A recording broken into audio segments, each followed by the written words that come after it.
কিরে ওসমান হাদির খুনি মাগর পরে এখন তোরা ডিজে গান ছাড়িয়ে নাচ তোকে তো এখন খুশি।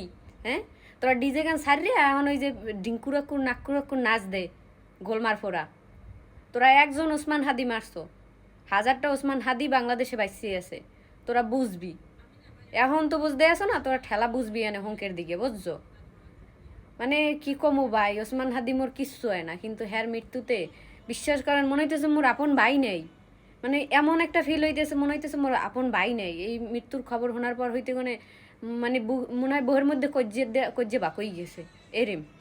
খরাইতে মার্কা বাংলাদেশে কোনো কিছুর বিচার নাই, কোনো কিছুর বিচার নাই। কোনো কিছুর যদি দেখতাম যে আইজ অব্দি ঠিক মতন একটা বিচার করতে পারছে তা হইতে, কোনো আইজ অব্দি কোনো কিছুর বিচার নাই। একটার পর একটা দামা সাফা দেয়। এই এখন একটা এই ওসমান হাদি যাইবে, কদিন পর আবার একটা ভাইরাল বিষয় লই যাইবে, সেইবার আবার হেগুলো হেরা টানাটানি করা শুরু করবে। আর বাংলাদেশের মানুষও একটার পর একটা ভাইরাল আয় আর হেরা হেইয়ের পিছনে দৌড়ে।